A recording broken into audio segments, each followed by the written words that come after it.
来乡亲啊，过来这件是台北市一个女乘客，伫咧中校新生站咧等坐稳的时阵，互一只乌白乱撞的碰齿为脚头乌甲夹一空。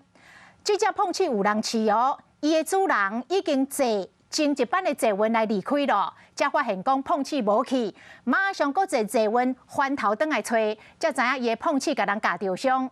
啊，这个主人红用违反大众坐稳法，罚款1500块。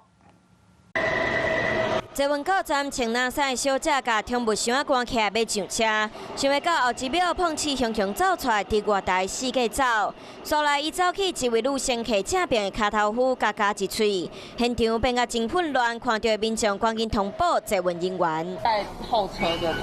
就在列车里面吗？没有，外面外面他在等后车。哦，后车区被松鼠抓伤。事情就发生在捷运忠孝新生站，当时女子就是提着宠物箱在这里等候捷运，没想到因为上班时间人潮众多，宠物箱被挤压之后，松鼠就趁机逃出。事主于上列车行驶后才发现松鼠不见，立即搭乘捷运折返寻找。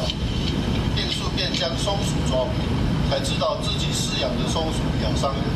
女主人转来找到碰瓷了后，伊阁跳起主人肩胛头，主人爱较冷静咧。虽然主人有甲碰瓷关伫笼啊，毋过因为去争着，造成碰瓷走出来，要上照坐稳罚1500块。而且台北坐稳规定，乘客在通报嘛有规定，人爱准笑。若是通报走出来，造成乘客去惊着伤，可能佫会违反社会秩序维护法，会罚判3天以下拘押，或者是上悬12000块罚款。